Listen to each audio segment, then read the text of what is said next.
So today we are going to go through, people complain about the process of revision, the process of doing line editing, wordsmithing. And so I have put together the methodology that I use. And this is going to be extremely wonky. We're going to dig into the details, but hopefully we'll have some fun doing it.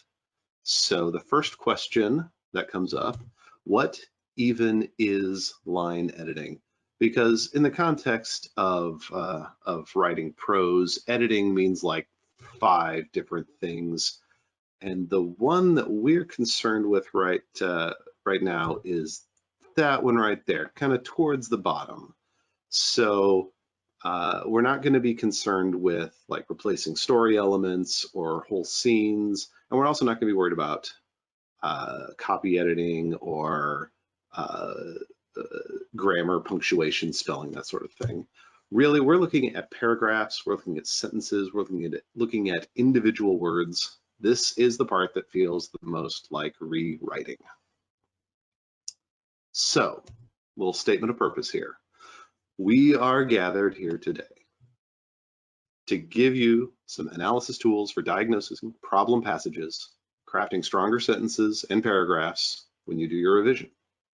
Plain and simple. The purpose is not to dunk on E.L. James. Now, I picked the opening paragraph of 50 Shades of Grey because it is pretty well known to be, no, I see the person in the Discord. No, we are not here to hate on 50 Shades of Grey. It is definitely of international bestsellers. It definitely has some of the least well put together prose. But you know, when you think about the context where it arose, I mean, it was picked up by a niche publisher in Australia originally, I believe. Yes, I did just call you out. For people not following the Discord, I'm calling people out on the Discord. So anyway, the short version is that we're not going to make fun of anyone for being more successful than the rest of us are. So that said, this paragraph is kind of rough. So I'm going to give you a dramatic reading of it now. This is the opening paragraph of 50 Shades of Grey. I scowl with frustration at myself in the mirror. Damn my hair, it just won't behave. And damn Catherine Kavanagh for being ill and subjecting me to this ordeal. I should be studying for my final exams, which are next week. Yet here I am trying to brush my hair into submission. I must not sleep with it wet. I must not sleep with it wet. Reciting this mantra several times, I attempt once more to bring it under control with a brush. I roll my eyes in exasperation and gaze at the pale brown-haired girl with blue eyes too big for her face staring back at me, and give up. My only option is to restrain my wayward hair in a ponytail and hope that I look semi-presentable.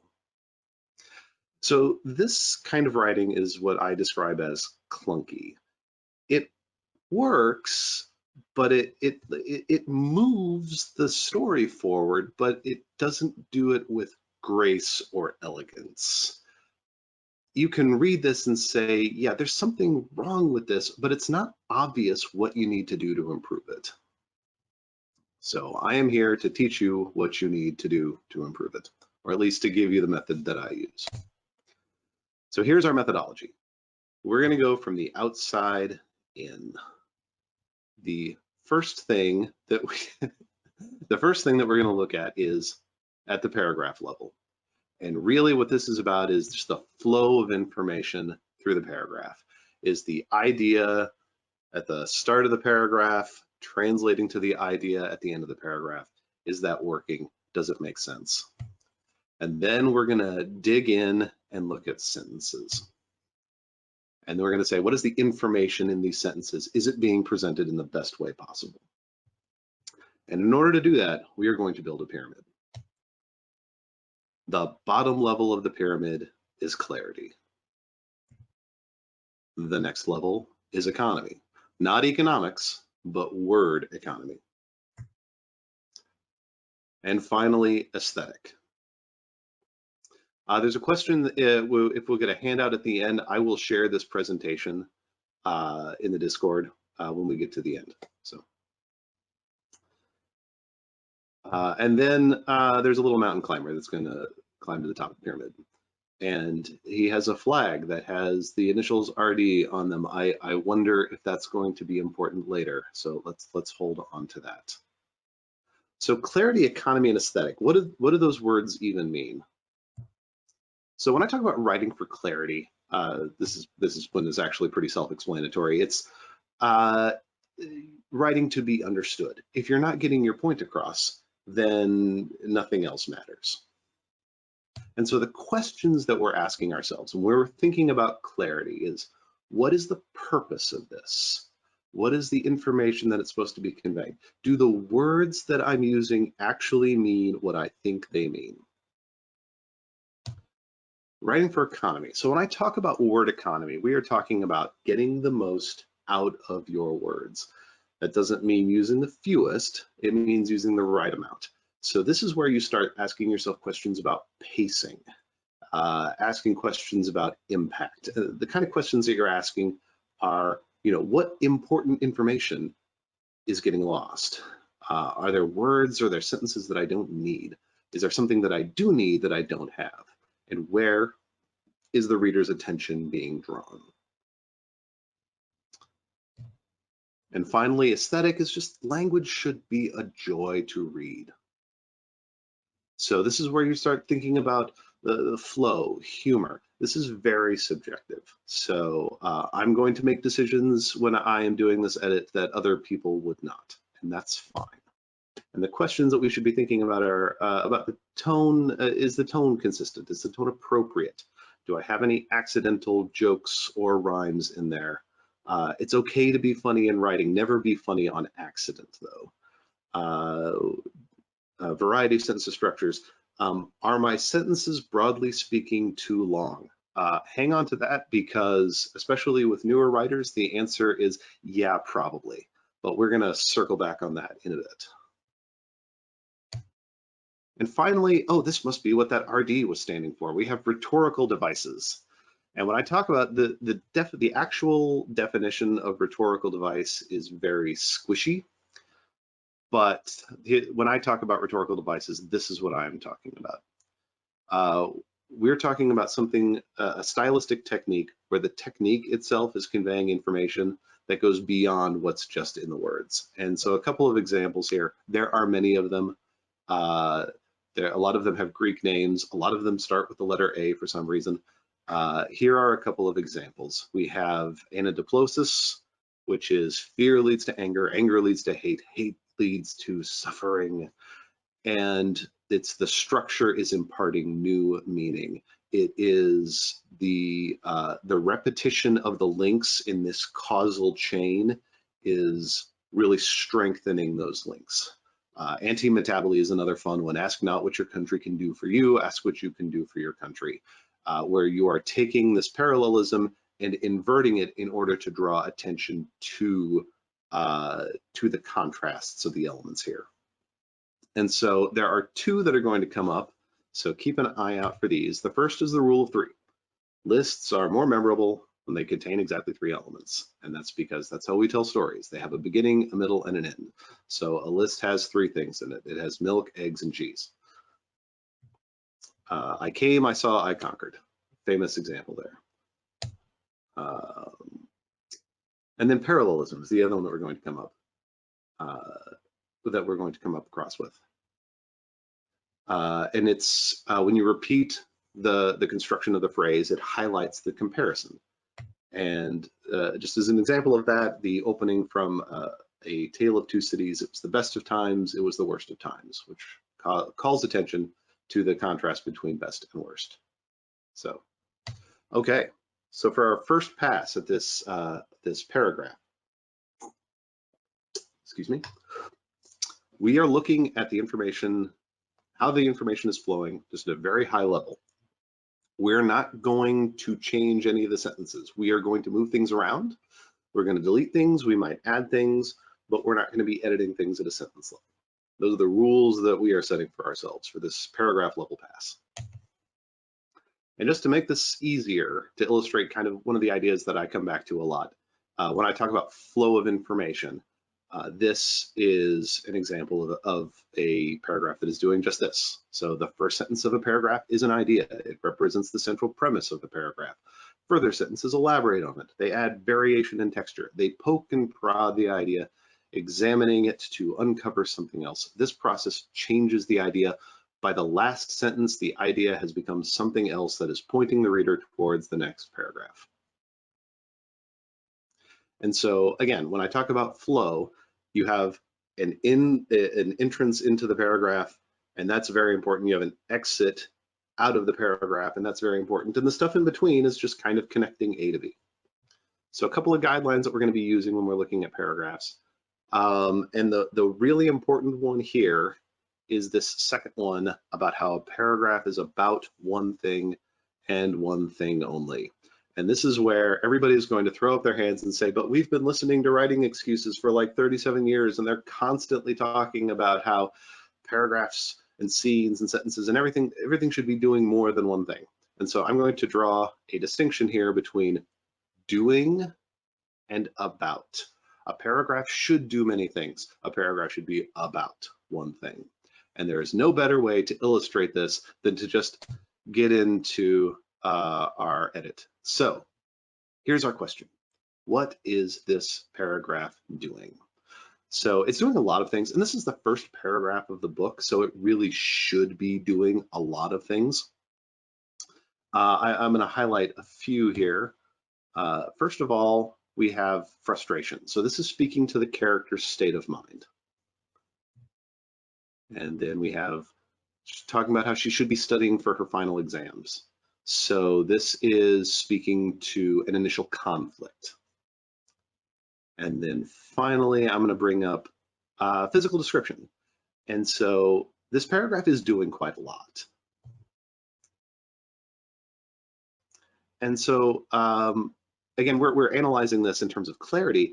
And as far as clarity goes, this is actually pretty good. Like, it's getting the information that it needs to. So let's ask, what is this paragraph about? What is the one thing that it is about? Anna is not happy about her appearance, specifically about her hair. That is what the paragraph is about. So just to belabor the point, here's what the paragraph is doing. Characterization, description, conflict, planting the word submission and restraint in the opening paragraph of a book that introduced suburban moms to BDSM. I'm pretty sure that that's not accidental. The paragraph is about her hair. Okay, everyone following with me so far? Let's talk about economy. What do we have here that we don't need? I identify one sentence that has really not much reason to be here. And it is this one right here in the middle. Reciting this mantra several times, I attempt once more to bring it under control with the brush. Everything that happens in this sentence is happening somewhere else in the paragraph. In fact, the sentence brings up a couple of times this notion of repetition. So I think we can get rid of it. You can make an argument that it's there for pacing, but I don't think it adds anything pacing wise. So this is my edit, so I say it has to go.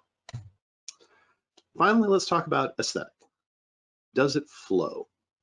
So in the context of this being about her hair, it kind of starts with her hair and then it ends with her hair. So that's fine. There's nothing wrong internally with the flow of information here, but we do need to start thinking about what is it going to segue into. So what is the next paragraph? So let's take a look at the opening of the next paragraph. And it says, Kate is my roommate and she has chosen today of all days to succumb to the flu. Well, that doesn't really have anything to do with restraining her wayward hair in a ponytail, but it does have something to do with this. So I think that if we were to bring that down later into the paragraph, then that would produce a nicer flow into the next. Oh, bonus round. Can we use a rhetorical device? The answer is yes, of course we can. And the one that we're going to use is the rule of three, because what we have here is a list. Then it has two things in it. I must not sleep with it wet. I must not sleep with it wet. Even when you read it out loud, you just want to hit it one more time. So we're going to move things around. And this is our new paragraph. And all I have done is taken that sentence about damn Catherine Kavanaugh, moved it to the end. I've gotten rid of the reciting the mantra sentence, and I've added another repetition of I must not sleep with it wet. So because I feel like it, we're going to do another dramatic reading. I scowl with frustration at myself in the mirror. I should be studying for my final exams, which are next week, yet here I am trying to brush my hair into submission. I must not sleep with it wet. I must not sleep with it wet. I must not sleep with it wet. I roll my eyes in exasperation and gaze at the pale, brown-haired girl with blue eyes too big for her face staring back at me and give up. My only option is to restrain my wayward hair in a ponytail and hope that I look semi-presentable. Damn my hair, it just won't behave. And damn Catherine Kavanaugh for being ill and subjecting me to this ordeal. Before I move on, I should say this is a subtle improvement, I think. But we aren't here for subtlety. We are here for drastic, dramatic improvement. So we're going to take another pass. We're going to do the same kind of thing, clarity, then economy, then aesthetic, but we're going to look at the sentence level. So in order to help us out here, we're going to pause. We have a question. If you were doing a line edit of more than this one paragraph, would you consider moving it later in the chapter after a more exciting hook? I don't think, I would say probably not. In terms of just functionality as a opening paragraph, it really is doing a lot of work, because we don't really need a story hook. Like this is erotica. Like it's got a picture of a tie on the cover. People pretty much know what they're getting into. So I think really the hooks here are the subtler things of introducing the heroine and the planting of words like submission. I genuinely do not think that was an accident that words like submission and restraint are used in the very first paragraph. So I think as a hook, it works. There are some things that I would consider moving around, like the damn Catherine Kavanaugh line. I would, if it were me writing it, I would probably move that into another paragraph entirely. So but that's just me. Again, these are very subjective opinions. So so you do you. So do we have any other questions before we jump into the next bit? Cool. Get back so you can see what we're actually doing.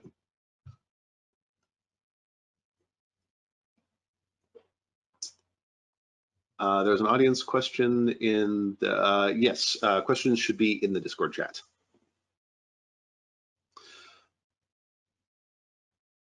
Okay.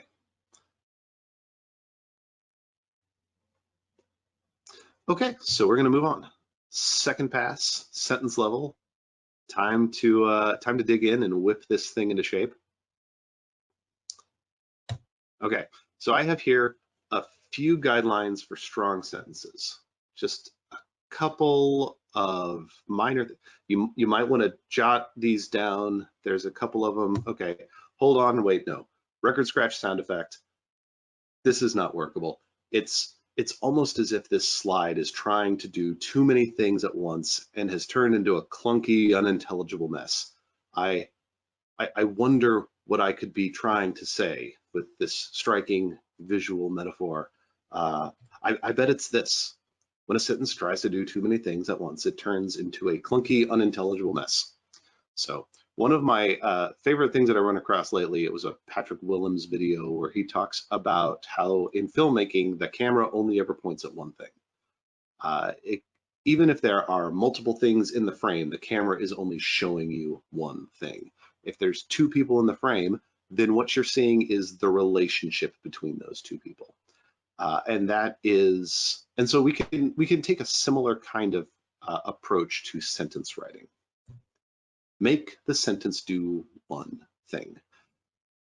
Now, that doesn't mean you can't have long sentences. It's just that a long sentence serves a different purpose from a short one. So yeah, so where a paragraph can be about a lot of different things, sentences need to be a bit more narrow focused, and it can be an abstract focus. There was, I don't know if any of you have read The Diamond Age by Neil Stephenson. There was a passage in there where it was a single sentence that was an entire paragraph, and it was just this long, absurd list. But the point of the sentence was its own absurdity. So, so again, once again, it was extremely long, it was extremely complex, but it was still thematically focused on one thing. And just for the sake of talking about sentence structure, part of the reason that we vary having shorter sentences and longer sentences is because short ones have impact. I don't know if you've heard the phrase, the 5-word sentence is gospel. If something can fit on a bumper sticker, it's going to stick in your brain. But then you have longer ones that are able to highlight more subtle things over the course of an idea. So, okay, big digression. Let's get back to our paragraph here. So first of all, clarity. We're going to ask, what isn't 100% clear? The first thing that jumps out to me is this: I scowl with frustration at myself in the mirror. Now, this is where I admit that I'm being extremely nitpicky, because this book was, in fact, professionally edited. And so there's, from a clarity standpoint, like in general, the author is getting her point across. But I still don't like this with frustration, because is she scowling with frustration, or is it she's scowling with frustration at myself? We have 3 different prepositional phrases here, and it's not always obvious what they're supposed to be modifying. Here's another thing that I just don't, why is this in the 3rd person? Like, I get that she's looking at her reflection, but why is she externalizing herself like that? And yes, we know that she's looking in the mirror, but the mirror thing came up like 6 sentences ago. Like, I'm a busy person. Like, I'm skimming this. So if I get to this, I'm like, there's a girl staring back at her. What's going on? So again, this is functional. It works. It does actually convey the information that it needs to, but it could be clearer. All right, word economy. What do we have here that we don't need? Scowl with frustration. So if she's scowling, don't we automatically assume that she is frustrated? Myself in the mirror. If she's looking in the mirror, don't we automatically assume that she's looking at herself? Again, rolling my eyes in exasperation. So in all of these cases, she is given she's told the action and then explained the action. Like, this is what I'm doing, and then this is my state of mind. But if she has used a good verb, then we already know what the state of mind is. Wayward is another one that just doesn't really feel necessary. Like, we already know that her hair is kind of getting out of control. So we've got some stuff for economy. We've got some stuff for clarity. Let's talk about aesthetic. Where are the sentences too long? Which of these do we think are trying to do too many things at once? Oh, holy hell. It's most of the paragraph. So yeah, every single sentence that I've got highlighted here is trying to do too many things at once. And some of them are just rambly and meandering. And then separately, I want to look at word choice. There's a couple of words in here that stick out as just not quite being right. The first one here is yet. And again, aesthetic is very subjective, but I don't like this yet here. We have an already overlong sentence, and the word yet, like when you say yet, you have to take a breath after it. That's like a rule or something. So I should be studying for my final exams, which are next week, yet here I am. So I think that's adding an extra beat to an already overlong sentence when we have the perfectly usable word but. And then gaze. Gaze is just the wrong word. When you gaze at something, you're looking at something with admiration or adoration or something like that. And that just doesn't really match the state of mind. Somebody in this court is pointing out that almost all of these sentences start with I. So again, this is very subjective. Now, to be fair, I added one of those sentences that starts with I. But yeah, a lot of this is subjective, and the things that are going to stick out are going to vary reader to reader. But yeah, you have to figure out what is not working for you. Presumably, you're going over your own writing. So, oh, and then we have eyes. So speaking of eyes, but speaking of a different kind of eyes, we have eyes here twice in the same sentence, and that's just sloppy. So. Okay, bonus round. Can we use a rhetorical device? And the answer is yes, of course we can. And I am looking at this last paragraph here, or this last sentence here. Damn my hair, it just won't behave. It is just stepping up right to the cusp of parallelism, but then just not committing. So I think if we can mirror the wording of the two parts of the sentence, that we can make it just that much stronger. So. All right, so we're gonna go through here. We're gonna go line by line and just tighten things up here. So I scowl with frustration at myself in the mirror. And the things that we've pointed out, that we've got some unclear modifiers with all of these prepositions, and that the word frustration feels repetitive. So we're gonna replace it with this, which is, we've taken out frustration. I've left myself because now myself is the object at which she is scowling, and it's no longer redundant. I should be studying for my final exams. It feels a little bit long. It's got that appositive right in the middle, that which are next week. That is, just an aside right there in the middle of an overlong sentence. It's got the whole yet thing that I'm not thrilled with. So we're gonna move that next week into the clause before it, and then bring in a but where we once had a yet. And this is our new sentence. Not big changes, just streamlining things very slightly. And then we've got this one. I roll my eyes in exasperation, et cetera, et cetera, et cetera. There's a lot going on here. The sentence is trying to do too many things. It's trying to give us first she's rolling her eyes, and then she's exasperated, and now she's gazing at herself, and now she gives up. So yeah, too many things going on at once. Rolling eyes and exasperation is unnecessary. Gaze is wrong. Eyes is in there twice. The whole third person thing. So we are going to do this. So we're going to use glare instead of gaze. We're going to have her acknowledge that it's her reflection. She's going to turn everything back to first person. And then we're going to split off this give up into a separate sentence. Because again, short sentences are sticking in your brain.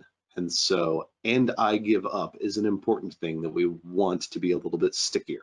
So my only option is to restrain my wayward hair. We've got another sentence that's doing carrying a little bit more than it really needs to. We've got this word wayward that is just a repetition of the concept. So we're just going to streamline it a little bit.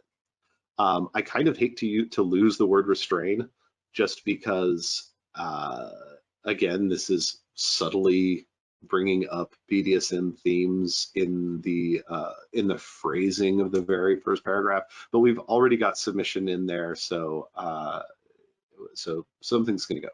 So, and then lastly, I will be perfectly frank that, like, I feel like this is probably the best written sentence in the original paragraph at all, but we're just going to tweak it again, just giving it a slightly different wording to really bring out the parallelism. And so here is our polished up first paragraph, which I will now give a dramatic reading. I scowl at myself in the mirror. I should be studying for next week's final exams, but here I am trying to brush my hair into submission. I must not sleep with it wet. I must not sleep with it wet. I must not sleep with it wet. I glare at my reflection, at my brown hair and pale skin and blue eyes that are too big for my face, and I give up. The only option is to tie it in a ponytail and hope that I look semi-presentable. Damn my hair for not behaving, and damn Catherine Kavanaugh for being ill and subjecting me to this ordeal. So this is an improvement. It's more succinct, it gets the essential information across, but it flows more naturally, and it segues into the next paragraph much more cleanly. All right, this is where I know what you're saying, but this is great in theory. But do I actually expect you to go through this 6-step process for every single paragraph? No, obviously not. This is not something that I consciously do for most of my own writing. This is something that a lot of this is already internalized, because revision is a skill, and it is something that you will internalize the more you do it. This is something that I will break out when I have a problem paragraph, something that is just not working, and it's not obvious why it's not working. So, want to see it again? So here we have the subsequent paragraph, which is kind of a bigger mess than the previous one. So we're going to take the same kind of thought, and we're going to do it very compactly because it's already 10:30, and see what we can turn this into. So Kate is my roommate, and she has chosen today of all days to succumb to the flu. Therefore, she cannot attend the interview she'd arranged to do with some mega industrialist tycoon I've never heard of for the student newspaper. Just real quick, if you have to take a breath in the middle of a sentence when you're reading it out loud, it's too long. So I've been volunteered. I have final exams to cram for and one essay to finish, and I'm supposed to be working this afternoon, but no, today I have to drive 165 miles to downtown Seattle in order to meet the enigmatic CEO of Gray Enterprises Holdings, Inc. As an exceptional entrepreneur and major benefactor of our university, his time is extraordinarily precious, much more precious than mine, but he has granted Kate an interview. A real coup, she tells me. Damn her extracurricular activities. Okay, so here's what we've got. So this paragraph is about why Anna has to do this for Kate, but the flow feels off. This stuff at the end feels like it really needs to be brought more towards the middle so we can end on this idea of the enigmatic CEO. And that last line about damning her extracurricular activities, that doesn't need to be there at all. So yeah, and then after that, all right, well, okay, this student newspaper thing, let's work that in earlier. This sentence in the middle, that's like 4 sentences right there. So we're going to break that up. Attend, that's not even the right word. Why on earth are we using that? So when we clean it up, we get this. Kate is my roommate. She's also the editor of the student newspaper, and she has chosen today of all days to succumb to the flu. Therefore, she cannot conduct the interview she'd arranged with some mega industrialist tycoon I've never heard of. A real coup, so she tells me. And as an exceptional entrepreneur and major benefactor of our university, his time is much more precious than mine. So I have been volunteered. I have final exams to cram for and an essay to finish. I'm supposed to be working this afternoon, but no, today I have to drive 165 miles to downtown Seattle in order to meet the enigmatic CEO of Gray Enterprises Holdings, Inc. So none of these changes are big, but they're targeted. And so hopefully this kind of a methodology can help you find the things that need to be targeted. In some paragraphs, then sentences and words. Start at the outside and then move in. Then make sure you can be understood. Make sure your words are getting the most that you can get out of them, and then make it pretty. Well, I have been Kurt Pankow. I can be found here. What questions do you have for me?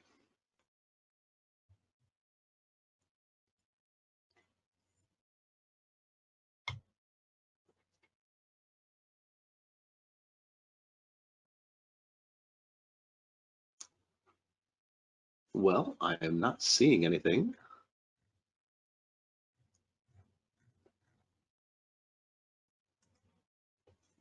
Here we have some typing. Oh, thank you, thank you. I originally so I lead a small writing group.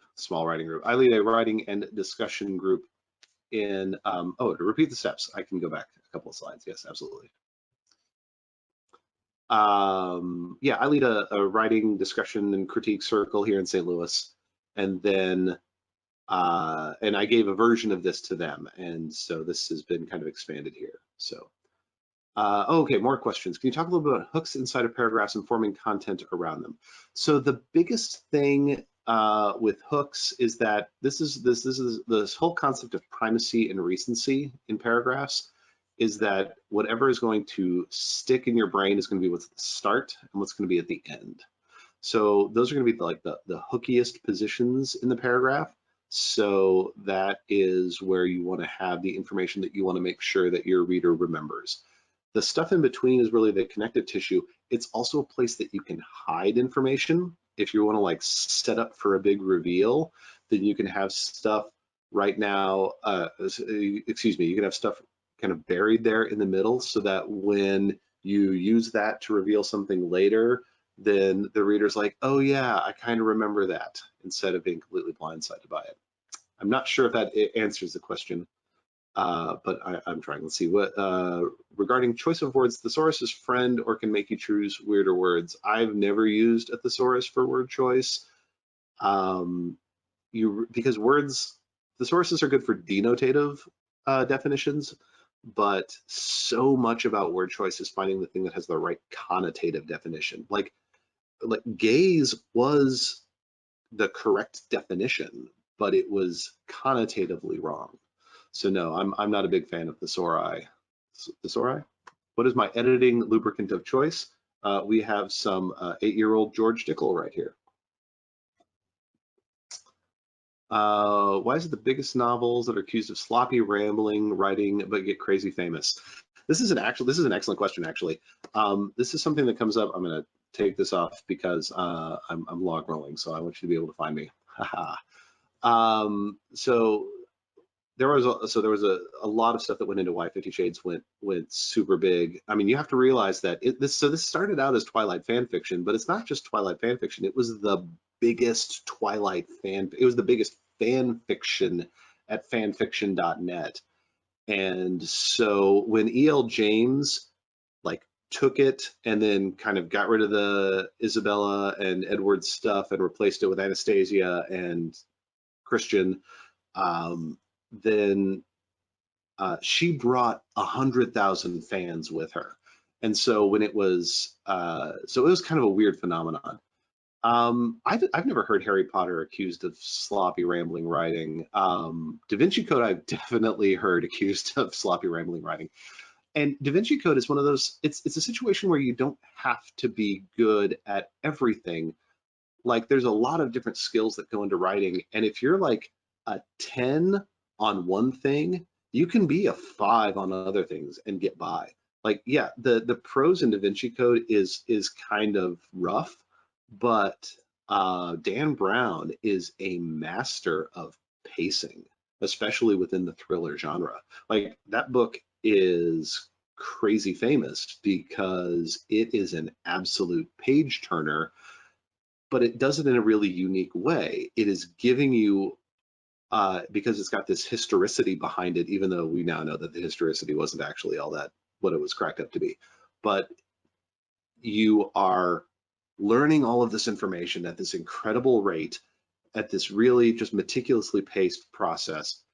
And so you feel like you're getting smarter as you're reading it. And so it's great. You're learning a lot and you feel smart and there's this mystery. So yeah, who cares if his prose is kind of how does Astra says it to begin sentences with conjunctions? Should it be limited? I love it. I love the idea that so beginning a sentence with a conjunction is like you're coming into a sentence, like you're coming into somebody's brain mid-thought. And so it has that interruptive nature. Any further reading recommendations? I think the next book is 50 Shades Darker. So let's see. Please do a YouTube channel. I will strongly consider that. I have a face for radio, but I have a voice for still photography. So you might have something there. Any extra tips for those non-English native writers? So as I primarily speak English. Je parle un peu de français, but I would never consider writing in French. I'm afraid I'm the wrong person to ask that question to. I'm sorry. Do I have a craft book or recommend one? I don't really have craft books. No, this is all homegrown stuff. Did I say George Dickel instead of thesaurus? So I am drinking George Dickel, which is a Tennessee whiskey. A thesaurus obviously is a type of dinosaur. Let's see, we have verse dictionaries too.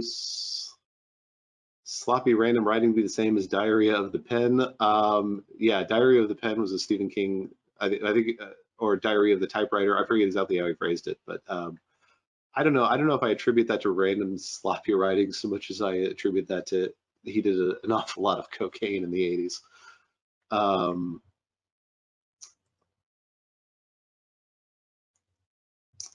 right, I've gotten to the end of the questions. You have me for another 8 minutes. I don't do impressions, but I know some terrible jokes. More questions, more. What else do we have?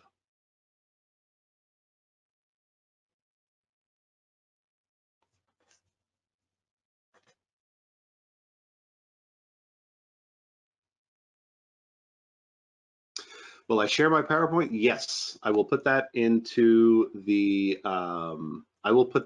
Discord basically as soon as we're done here. Do I edit professionally? No, I do not. I am a computer engineer. I'm a system engineer or reliability engineer. They're trying to change all our titles right now, but I edit lines of code sometimes. Can I please tell a terrible joke? Yes, I can. So a baby seal walked into a club. What's my best joke about writers? I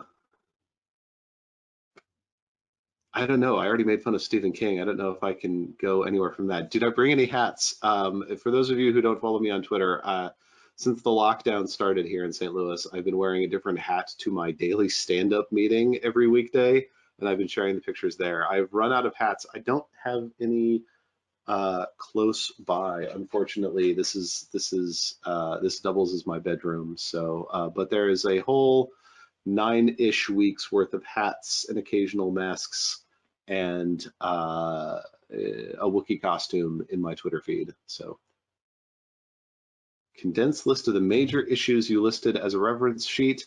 Everything, including my notes, are going to be in the PowerPoint, which I will share momentarily. Actually, the most useful slide out of the thing is maybe the one that has all of the guidelines for good sentences, because there's actually a lot of really good stuff in there. But it was, yeah, getting to be a bit of a bear, and so I used it as a setup to a joke. How do you help your critique partners open up? So my critique partners, we've got a pretty good the people that you're quite welcome, Reed. The people that I critique with are friends that I've been critiquing with for a while. So we have a lot of established trust. So getting us to open up is not always useful. Now, some of those people, when we first started, I did bring one person to tears once. I'm actually I can be a very harsh critiquer.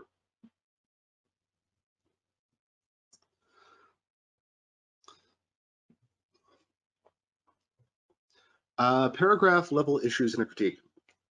What point do you start focusing on that? That's the question. So it's the same from the outside in. So when you talk about like an alpha read is where people are going to be looking at, okay, I know the prose is crap, but I like this character, but that character doesn't work. And but we need a scene here. And so that's kind of where you get that. So really, once you have all of the scenes that you need, because the thing about, like, you don't want to start with copy editing or start with line editing, because then you're going to run across an issue where you have to add a scene and then you have to go through and do the line editing again.